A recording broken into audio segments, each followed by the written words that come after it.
नमस्कार दोस्तों, 7 अगस्त को RRB NTPC under graduate level का एग्जाम हो चुका है और इसके बाद काफ़ी चीज़ें पता चला है, जैसे कि पेपर का लेवल क्या है, पैटर्न क्या है, क्या चेंजिंग हुआ है इस पेपर में। जो आरआरबी एनटीपीसी सीबीटी 1 का एग्जाम हुआ था ग्रेजुएट लेवल का, उसके कंपेयर में इसमें क्या चेंजिंग देखने को मिला है, सारा कुछ हम आपको बताते हैं। तो सबसे पहला चेंजिंग जो देखने को मिला है वो ये है कि आपका जो अंडर ग्रेजुएट का पेपर हो रहा है वो सेक्शन वाइज उसका क्वेश्चन आ रहा है। जैसे मैथ का सेक्शन अलग है, रीजनिंग का सेक्शन अलग है, जीके जीएस का सेक्शन अलग है। और ग्रेजुएट लेवल में ऐसा नहीं होता था, उसमें रैंडम क्वेश्चन आता था। एक क्वेश्चन मैथ का आया तो रीजनिंग का आ जाएगा, कब फिर उसके बाद जीके का आ जाएगा, ऐसा रैंडम आता था उसमें। तो इससे बेनिफिट क्या है कि जब सेक्शन वाइज क्वेश्चन पूछा जाता है, तो जैसे मैथ का सेक्शन आप खोले तो मैथ बना रहे हैं तो आपका माइंड जो है मैथ के लिए प्रिपेयर हो गया, आपका कंप्लीट हो जाएगा मैथ। उसके बाद आप जीके बना रहे हैं तो आपका माइंड जीके के लिए प्रिपेयर हो गया।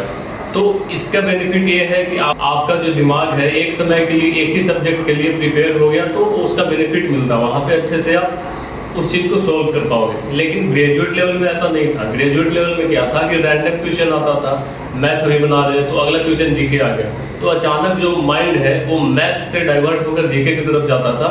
तो वहाँ पे थोड़ा सा प्रॉब्लम होता था, ज़्यादा माइंड काम नहीं कर पाता था, ज़्यादा थिंक नहीं कर पाते थे कि कैसे क्या करना है।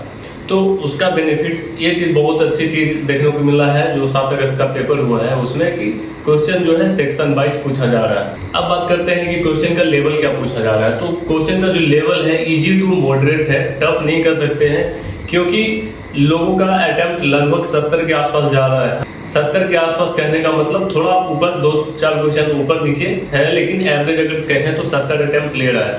तो क्वेश्चन का जो लेवल है वो इजी टू मॉडरेट है, आप कर सकते हैं इजीली। बाकी जीके जीएस का लेवल थोड़ा सा हाई है, जो 12th लेवल का रहता है एग्जाम में उससे थोड़ा हाई है, वो भी इजी टू मॉडरेट है, ना कि टफ लेवल का है। तो आप इजीली स्कोर कर पाएंगे, लेकिन आपको 70 से ज़्यादा अटेम्प्ट लेना पड़ेगा, क्योंकि वैकेंसी कम है और फॉर्म काफ़ी ज़्यादा भरा गया है, तो आपको अटेम्प्ट ज़्यादा लेना पड़ेगा। अगर आप 70 अटेम्प्ट कर रहे हैं या 70 के आसपास अटेम्प्ट कर रहे हैं तो उसमें 70 का 70 तो आपका सही रहेगा नहीं, उसमें कुछ ना कुछ गलत तो होगा, तो आपका स्कोर नीचे आ जाएगा। तो आपको अटेम्प्ट ज़्यादा लेना पड़ेगा, आपको सोल्व करना पड़ेगा। इसके लिए क्या है कि आप डेली जो एग्ज़ाम हो रहा है उसका एनालिसिस कीजिए। यूट्यूब पे कोई ना कोई जो चैनल है वो करवाता है, जो क्वेश्चन पूछा जा रहा है उसका एनालिसिस करवाता है, या फिर उसी बेस्ड पे सैम्पल पेपर का प्रैक्टिस करवाता है, तो उसको आप करते रहिए, उसका बेनिफिट आपको एग्जाम में जरूर मिलेगा।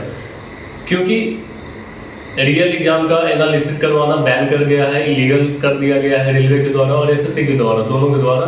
तो रियल क्वेश्चन तो नहीं कोई एनालिसिस करवा सकता है, लेकिन उसी के बेस्ट पे क्वेश्चन तैयार करके प्रैक्टिस करवाता है। बहुत सारे टीचर हैं यूट्यूब पे जो कि प्रैक्टिस करवाते हैं। तो आपका जितना भी समय अभी बचा हुआ है एग्जाम होने में, आप प्रैक्टिस कीजिए, जितना ज़्यादा हो सके उतना ज़्यादा प्रैक्टिस कीजिए, तभी आप अच्छा स्कोर कर पाएंगे, तभी आप ज़्यादा से ज़्यादा अटेम्प्ट कर पाएंगे। बाकी 7 अगस्त का जो एग्जाम हुआ उससे बस एक चीज़ अच्छा लगा कि क्वेश्चन जो है सेक्शन वाइज पूछा जा रहा है, इससे बहुत ही फायदा होता है, टाइम का मैनेजमेंट भी होता है अच्छा खासा, टाइम भी बचता है अच्छा खासा। और लास्ट में हम यही कहेंगे कि आपको डरना नहीं है, आपको तैयारी करते रहना है, प्रैक्टिस करते रहना है। जितना भी समय आपको बचा है एग्जाम होने में, प्रैक्टिस करते रहना, प्रैक्टिस बिल्कुल नहीं छोड़ना है आपको एग्जाम होने तक। तो आज के वीडियो में बस इतना ही। अगर आप चैनल पर नए हैं तो सब्सक्राइब कीजिए, वीडियो को शेयर भी कीजिएगा। मिलते हैं आपसे अगले वीडियो में, धन्यवाद।